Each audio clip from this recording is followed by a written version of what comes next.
Okay, I'm gonna say it. Musicals are cringe. And before the theater kids come for me, hear me out. Because statistically, most people agree with me. According to multiple surveys, musical theater ranks as one of the least popular film genres, consistently beaten by action, comedy, horror, and even documentaries. So why do we pretend that musicals are universally loved when they're actually somewhat divisive? Today, we're breaking down the real reasons why people hate musicals, and some of them might surprise you. Welcome to AIL, where film meets culture and nothing stays on the surface.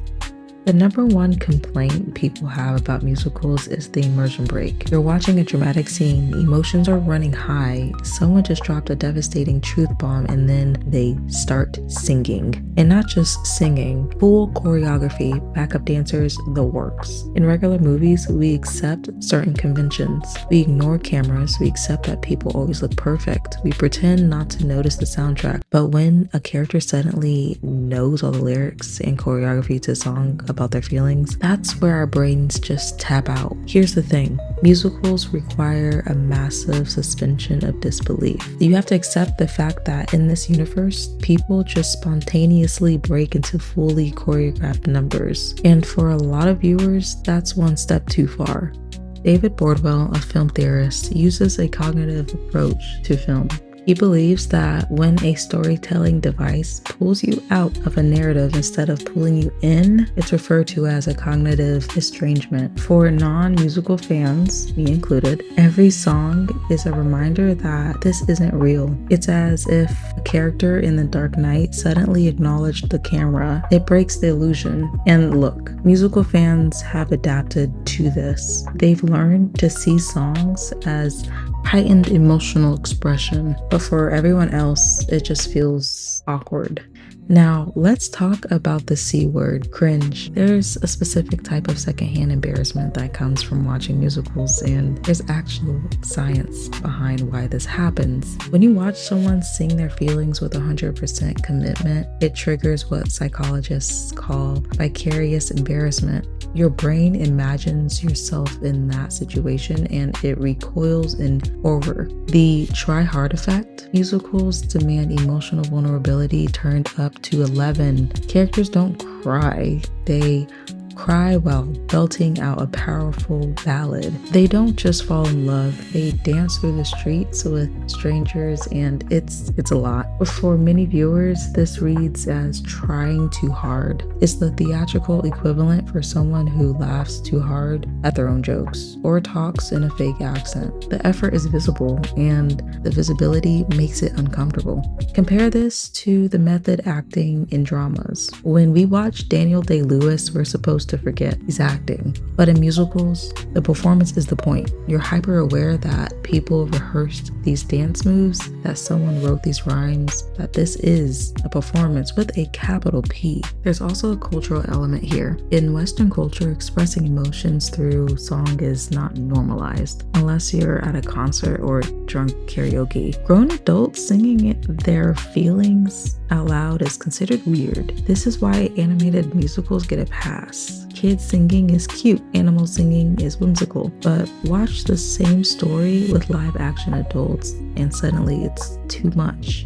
Here's a dirty secret about musicals that fans don't like to admit. Most of them have incredibly thin plots. Think about it. Your average musical dedicates 30 to 40% of its runtime to musical numbers. That's 40 minutes of a 2-hour movie where the plot literally stops so people can sing. This means the actual story has to be condensed, simplified, or stretched out with filler. How many musicals have you watched where you thought this could have been resolved in 20 minutes if everyone just had a conversation? Musical songs often repeat the same information we already know. The character singing about being sad, we get it. You're sad. We saw you looking sad before the song. The song just spent 4 minutes telling us what 2 lines of dialogue could have conveyed. Film critic Mark Kermode often refers to this as narrative stalling, where songs replace plot progression. Instead of showing character development through action, musicals tell us through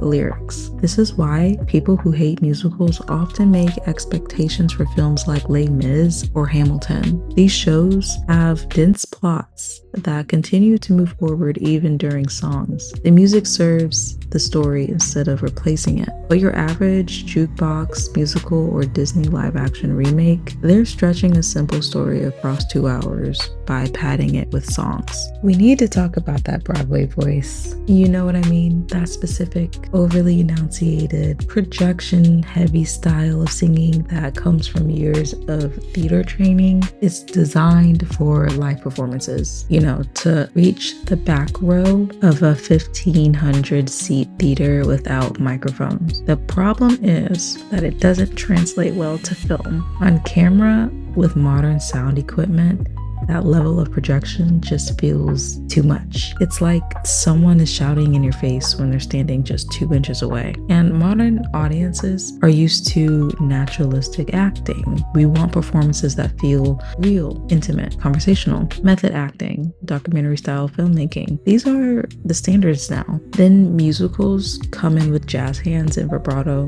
and it feels like dated. Like watching a 1940s melodrama where everyone's overpronounces every syllable.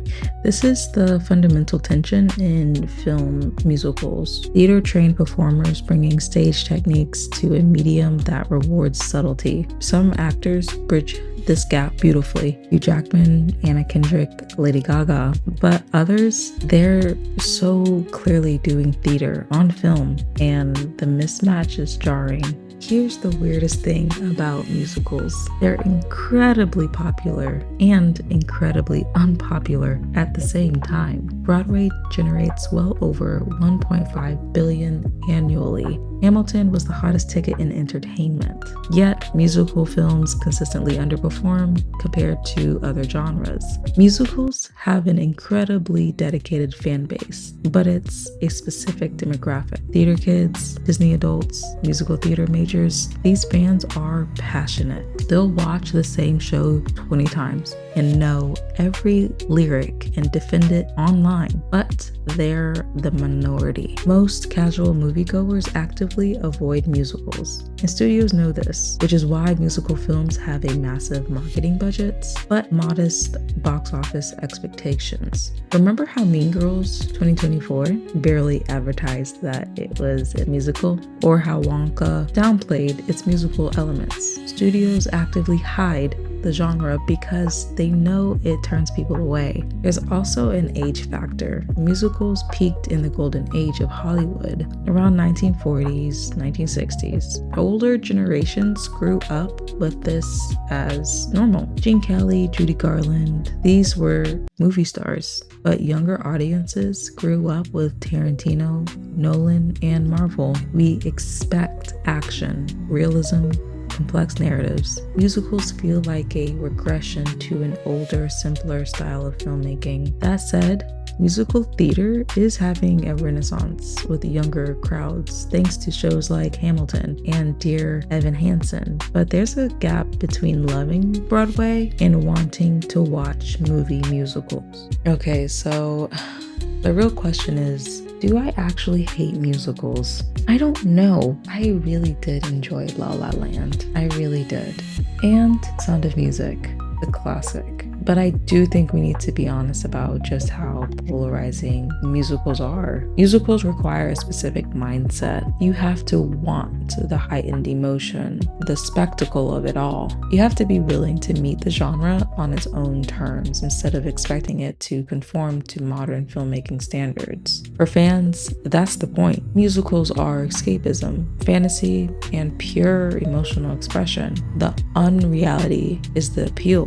But for everyone else, it's just a lot. You're not broken if you don't like musicals. You're not uncultured or missing something. You just have different preferences for how stories should be told. And honestly, the musical fans don't need you. They're perfectly happy in their corners of their internet, listening to cast recordings and arguing about which Phantom was the best. So to all my fellow musical skeptics out there, you're valid. What about you? Do you hate musicals? Love them? Have a weirdly specific expectation? Let me know in the comments. If you enjoyed this video, hit that like button and subscribe for more hot takes on entertainment. And if you didn't enjoy it, well, there's probably a sad song somewhere that you could start humming and singing. Thanks for watching, and I'll see you in the next one.